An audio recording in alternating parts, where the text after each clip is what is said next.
Hello everyone, I am Mamta Nikam and welcome back to my YouTube channel. हम देख रहे हैं linear differential equation with constant coefficients. इसके related एक video already हमने देख लिया है which we have discussed in the last video. Some prerequisites and some basic knowledge which is required for solving linear differential equations. In short, क्या है linear differential equation with constant coefficient का form वो भी देख लिया है, but in detail we will study in this video. So let's start with the video. So what is the general form of nth order we are discussing here is nth order linear differential. Linear क्यों कहा जाता है? Because उसकी degree हमेशा क्या होती है? 1 होती है. So an nth order linear differential is given as dA naught dny by dx raised to n plus a1 dn minus 1y by dx raised to n minus 1 and so on up to an minus 1 dy by dx plus any equals to f of x. So यहाँ पे ये जो a naught, a1 and an के terms है, these are nothing but the constants. These are the constant coefficients, whereas f of x is nothing but the function of x. So जब हम solve करेंगे इसे, इसका जनरल सॉल्यूशन फाइंड आउट करेंगे.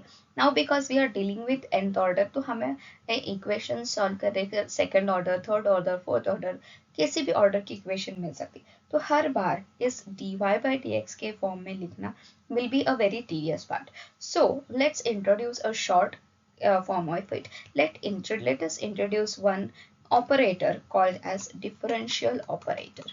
तो differential operator क्या है? Differential operator is nothing but denoted as capital D.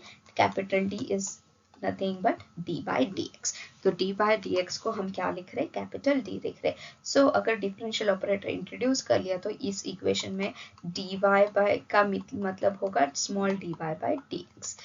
d square capital d square y का मतलब होगा small d square y by dx square, that is second order, and so on. We can write for nth order, that is capital D N Y का मतलब होगा d raise to N Y by dx raise to n.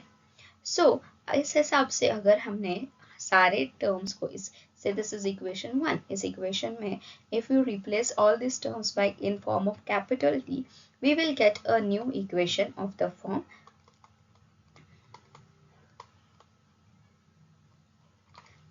that is a naught capital D raised to ny plus a1 capital D raised to n minus 1 by and so on up to an minus 1 capital dy plus any equals to f of x. So if you observe throughout यहाँ पे y common है, you can also take it outside. You can write down expression as a naught d raised to n plus a1 d raised to n minus 1 and so on plus an minus 1 d plus an y equals to f of x.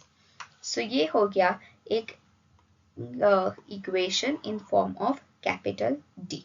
So capital D में suppose now ये जो part है, ये जो equation है which is in form of only a and d, let us name it as say phi of d. Phi of d क्या है? It is a naught d raised to n plus a1 d raised to n minus 1 and so on up to the terms an minus 1d plus an. So what are we going? We are naming this polynomial basically as phi of d. तो ये phi of d क्या हो गया? ये phi of d हो गया nth order polynomial in d, and hence we can in general in short state it as phi of dy is equals to f of x. This is the shortest form of the nth order linear differential equation with constant coefficients. Where what is this phi of d? Phi of d is nth order polynomial in G, which we evaluate to find a solution, to find a complementary function. In detail, what is complementary function is we are going to see further. Okay, I hope this is clear to everyone. So let us discuss a few properties of based on this differential operator. Basically जो हमने operator D introduce किया है उसके basis पे कुछ properties discuss करते हैं. First property is if C is constant then D if C of y is equal to C into, means you can take out the constant from the derivative term. Simple language में D by D x हम solve करते थे सी of Y, तो सी हम constant निकाल सकते हैं and D by D x लिख सकते हैं। यहाँ पे डी बाई डी एक्स के अलावा हम क्या लिख रहे हैं, सिर्फ कैपिटल डी लिख रहे हैं। Second is distributive property. Distributive property says that d of y plus or minus z is equals to dy plus or minus dz. That is d by dx y plus or minus z can be written as dy by dx plus or minus dz by dx. Same rule जो derivative के लिए था वही differential operator के लिए भी applicable है। Next is commutative. Commutative properties, if you have say two roots m and n, क्या मिले हमें, दो रूट्स मिले हैं एक पॉलिनोमियल के, जो 5d है उसके रूट्स मिले हैं, and we can write or we can express them as a multiple factors form में लिख सकते d minus m into d minus n, but it is irrespective of the sequence. d minus m into d minus n is nothing but equal to d minus n into d minus m. So whatever the roots, for example, say you have obtained d1 and 2 as the roots, that is d minus 1 and d minus 2 will be the factors. Either you can write it as in this sequence d minus 1, d minus 2, or you can write it as d minus 2 and d minus 1. Both are correct. Next is factors property. Factors property means, again suppose you observe there are two factors, say m1 and m2. तो m1 and m2 दो factors है, तो उसको polynomial form में भी express कर सकते हैं. You can write an equation from the factors. That is, what is the equation? d square minus m1 plus m2 y, or this is going to m1 plus m2 d plus m1 into m2 whole multiplied by y, if there is a y present here. So you can express either from a polynomial, this is nothing but a polynomial, from a polynomial you can find the factors, vice versa, from the factors you can express the polynomials also. Why is this necessary? Why are we discussing this factor property? This factor property is basically important when we solve or when we find particular integrals. Particular integrals solve करते वक्त, depending on the function f of x or depending on the method which we are using, whether it is general or shortcut. क्या है general method, क्या है shortcut method, वो आगे के videos में हम देखने ही वाले हैं. So to solve that such particular integral for respective function, we depending on the function we decide whether we opt to obtain to use the factorized form or the polynomial form. Hence this property we are discussing here. Next is index property. Index property is powers d raised to m into d raised to n can be written as d raised to n into d raised to n into d raised to m, because in general d raised to m into n is nothing but d raised to m plus n, d raised to n plus n, both are nothing but the same. So whatever the powers, say d square and d cube, you can also express this as d cube and d square. Why? Again we are discussing, again this is helpful when we solve particular integral. So these are the few properties of based on the differential operator which we have discussed. Let's move on further. Okay. So what is the general solution of a linear differential equation? So in last video also in short we have discussed general solution मतलब क्या होता है, जो solution जहाँ पे constant c1 c2 present होते हैं उसे जनरल सॉल्यूशन कहा जाता है. अगर इस c1 c2 को हम कुछ पर्टिकुलर वैल्यूज सब्स्टिट्यूट करते हैं तो वो हो जाता है पर्टिकुलर सॉल्यूशन. फिलहाल के लिए तो हम जनरल सॉल्यूशन ही फाइंड आउट करेंगे. तो given a linear differential equation हमने अभी लिखा, short form a not d raise to n plus a1 d raise to n minus 1 प्लस an minus 1 d plus an y is equals to f of x है. Correct. इसके short form हमने क्या लिखा था, हमने लिखा था phi of dy is equals to f of x. So when you equate this phi of dy equals to f of x, we actually obtain, we need to find two terms. First one is complementary function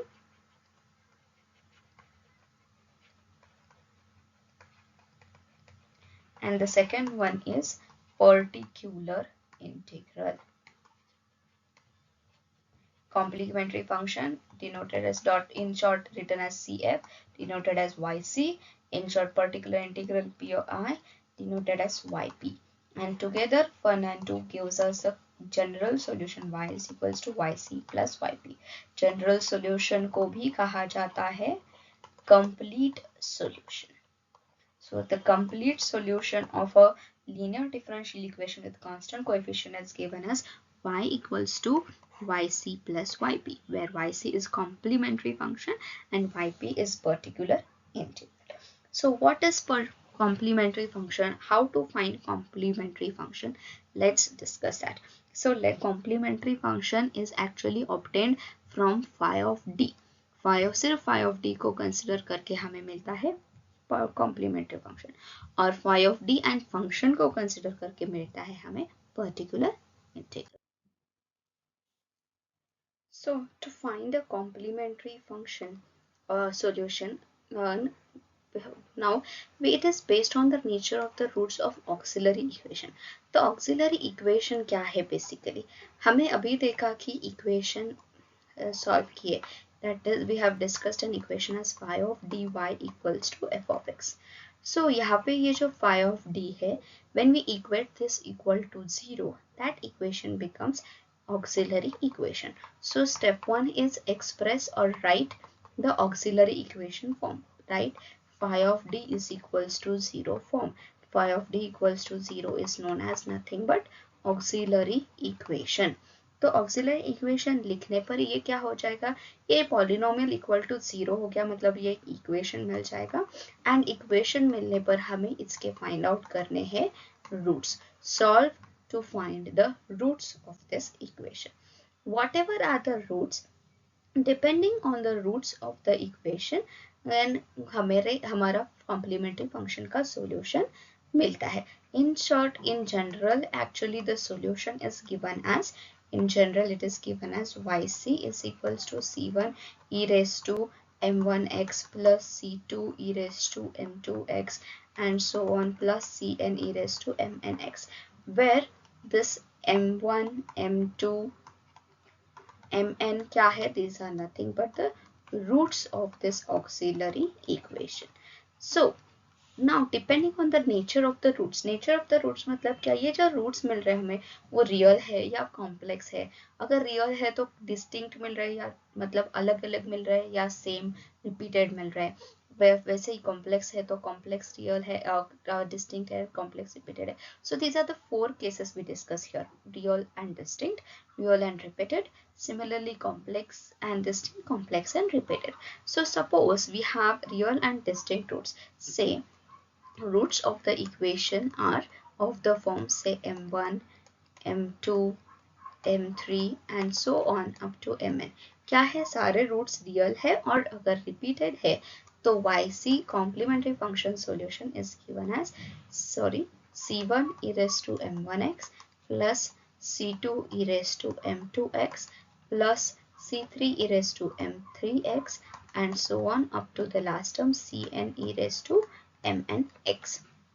Whereas if you observe that the roots are real but repeated, means for example roots are of the form say m1 is equals to m2, क्या दिखाई दे रहा है? Roots repeat, m1 and m2 दो roots repeat है, बाकी m3, m4, mn वैसे ही है.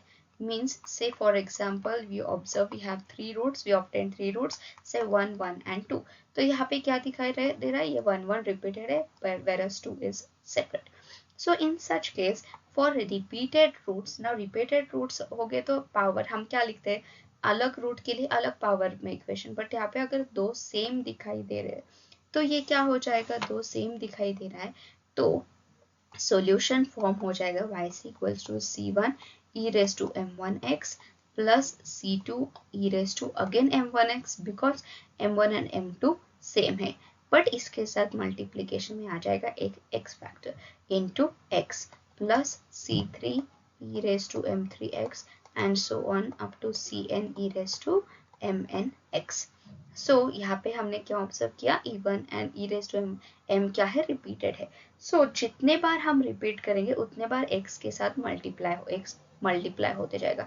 Means For example, we observe say 1 1 1 is a repeated root but it is 3 times repeated, तो इसका कॉम्प्लीमेंट्री फंक्शन हो जाएगा yc equals to c1 e race to m1 की वैल्यू 1 है तो e raise to x plus c2 e raise to x into x plus c3 e raise to x into और एक बार x multiply होगा तो ये होगा x square.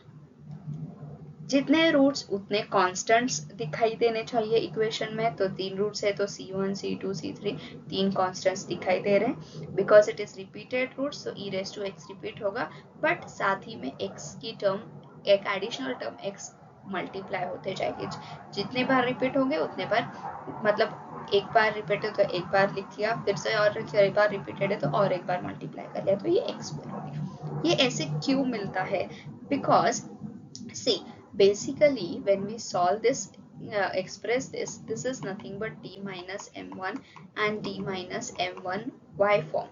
When we write it in factors form, ये क्या होगा d minus m1 into y, तो d minus m1 एक फैक्टर की वैल्यू क्या होगी, d minus m1 y equals to 0, इसका सॉल्यूशन है y equals to c1 e raised to m1x। वैसे ही सेम अगर रूट मिल गया तो उसकी वैल्यू यही मिलेगी, तो ये एक्चुअली नथिंग बट क्या है, dy by dx minus m1y equals to c1 e raised to m1x। This is the equation.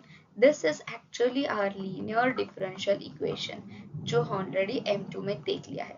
So this linear differential equation, when we solve, when we equate this is p, this is q, when we equate it and evaluate, we obtain a solution as y equals y into c1 raised to minus m1x equals to c1x plus c2x। तो solution में हमें y equals to c1x plus c2x मिलता है, y our regular linear differential equation solution form। इसीलिए ये x हम multiply कर दे, तो हर बार ये इस प्रोसेस से तो नहीं कर सकते, इस सॉल्यूशन नहीं फाइंड आउट कर, इसलिए इन जनरल मेथड हमारे पास क्या कहता है, जितने बार रिपीट होगा उतना एक एक x इंट्रोड्यूस मल्टीप्लाई करते जाओ। ओके, ये हो गए फर्स्ट दो cases, that is real and distinct, real and repeated. Suppose now we have complex and distinct roots. Say m1 is of the form alpha plus I beta and m2 is alpha minus I beta। तो हमेशा complex roots pairs में ही मिलते हैं, alpha plus और minus beta हमेशा वो pair में ही मिलते हैं, सो हमेशा कॉम्प्लेक्स रूट्स दो मिलते हैं, minimum 2। So alpha plus I beta and alpha minus I beta, अगर ये दो रूट्स है तो सॉल्यूशन फॉर्म क्या होगा, c1 हो जाएगा, ये वैसे होगा c1 e raised to m1 that is alpha plus I beta x plus c2 e raised to m2 that is alpha minus I beta x। So now if you evaluate this, ये होगा c1 e raised to alpha x into c e raised to I beta x plus c2 e raised to alpha x into e raised to I beta x minus I beta x। Sorry, अभी यहाँ पे क्या observe हो रहा है, यहाँ पे observe हो रहा है e raised to alpha x common है, उसे बाहर निकाल लेते हैं। c1 e raised to I beta x, we know e raised to I of x is given as sin x plus I cosine x। e raised to iota x is given as sin x plus I cosine x। So as per this equation, we can express this as sin beta x plus iota cos beta x। Similarly, plus c2 sin beta x minus iota cos beta x। And now if you collect together sine equations and cosine terms, ये क्या हो जाएगी, ये equation हो जाएगी, I am writing here, ये equation हो जाएगा e raised to alpha x into c1 and sine के साइन कांस्टेंट टर्म्स क्या है, c1 plus c2 into sin beta x। Similarly cos के कांस्टेंट टर्म्स क्या है, ic1 minus ic2 into cos beta x। So c1 plus c2 is nothing but one more constant, right? Say we call this constant as a, I C1 minus C2 ये एक constant together भी एक फिर से constant ही मिलेगा safe भी। तो therefore YC हमें मिल जाएगा e raised to alpha x into a sin beta x plus b cos beta x.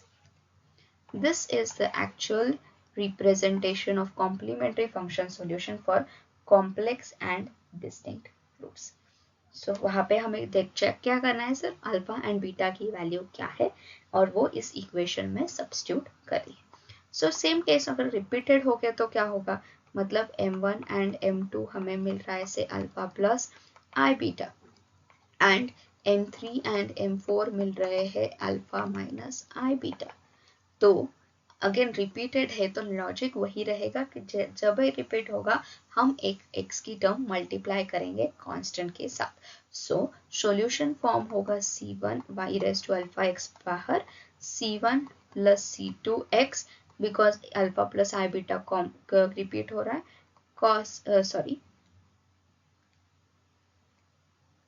cos beta x plus c3 plus c4 into x into sine beta x। Sine beta पहले लिखो या फिर cos beta पहले लिखो, doesn't matter. तो c1 plus c2 x into cos beta x। वही अगर same यहाँ पे और एक बार रिपीट हुआ होता तो हम लिखते c1 plus c2 x plus c3 x square, और यहाँ पे हो जाएगा c4 plus c5x plus c6x square. So do not forget whenever we observe that roots are repeated, second constant के साथ multiply होगा x, फिर से लिखोगे तो फिर से एक बार x तो x into x x square, तो जितनी बार रिपीट होगा उतनी बार x को मल्टीप्लाई करते जाना है। So this is the form of complementary function and solution whenever depending on the roots of the auxiliary equation. So let us discuss an example in short. Suppose हमें equation दिया गया है say d raised to 4 minus 2d cube plus d square y equals to 0. तो यहाँ से ये तो auxiliary equation form ही है, एफ आई डी ऑफ है इक्वल टू 0 है, तो ऑक्सिलरी इक्वेशन क्या हो जाएगी, auxiliary equation that is AE हो जाएगा d raised to 4 minus 2d cube plus d square equals to 0. Now to evaluate, see, if we observe d square we can take common here, it will remain d square minus 2d plus 1 equals to 0. तो इससे हमें क्या दिखाई दे रहा है, हमें दिखाई दे रहा है कि ये होगा d square equals to 0 and d square minus 2d plus 1 equals to 0. तो d square equals to 0 का मतलब होगा d equals to 0 and d equals to 0. Whereas d square minus 2d plus 1 equals to 0 मतलब इसके roots क्या हो गए, factors हो गए 1 and 1 को लिख सकते हो 1 plus 1 minus 1 फॉर्म में लिख सकते हो, minus 1 into minus 1 is 1, minus 1 into minus 1 plus minus 1 is minus 2. So इसके रूट्स हो गए d equals to 1, 1. I hope you all you are all able to solve or find the factors. Okay, so what do we observe in general, therefore d के roots हमें मिल गए 0, 0, 1 and 1, मतलब यहाँ पे दो अलग रूट्स है बट रिपीटेड है, 0 रिपीट हुआ है, 1 रिपीट हुआ है. What is the nature of these roots? These are real and repeated. So as per the format, YC complementary function will be C1 e raised to 0x plus C2 e raised to 0x, repeat है इसीलिए इसके साथ एक x multiply होगा, plus C3 e raised to x, अभी ये अलग root चालू हुआ पर ये भी रिपीटेड है तो C4 e raised to x into x. E raised to 0 is nothing but 1, so we can also write this as C1 plus C2x plus C3 plus C4x, you can take common e raised to x outside. So this is the complementary function for this given equation where we observe the roots are real and repeated. Suppose एक और एक example discuss करते हैं. Suppose equation दिया है d square y by dx square plus 16y equals to 0. तो 16y दिया है मतलब you can introduce the differential operator, d को लिख सकते हैं हम d by dx या फिर d by dx को लिख सकते हैं t कैपिटल D, सो ये इक्वेशन हो जाएगा d square y plus 16y equals to 0. That is, we can write it as d square plus 16y equals to 0. So this is what is the auxiliary equation here? Auxiliary equation here is d square plus 16 equals to 0. y को हम introduce नहीं करते. So d square हो जाएगा minus 16, that is d हो जाएगा root of minus 16. तो root of minus 16 मतलब ये 16 का रूट तो 4 है, बट रूट माइनस 1 है तो ये होगा कॉम्प्लेक्स. कॉम्प्लेक्स मतलब प्लस और minus 4 iota. So we observe this is a complex root. D के वैल्यू इस मिल गए complex 0 plus 4 iota and 0 minus 4 iota. So if you compare with our general form alpha plus or minus I beta, we observe here alpha की value 0 है and beta की value क्या है 4 है. So as per our solution form, as per our complementary solution form for complex root, now this is not repeated, these are distinct roots. So complex and distinct roots, ये होगा e raised to alpha x होता है तो ये होगा e raised to 0x c1 cos 4x plus c2 sin beta x तो sin 4x, but e raised to 0 के value तो 1 होती है तो ये फाइनली होगा c1 cos 4x plus c2 sin 4x. So this is the method or the process to find a complementary function of a given linear differential equation. This is one part of the solution. So another part is to find a particular integral, which we will discuss in upcoming video. Till then, please do like, share and subscribe my YouTube channel. Thank you.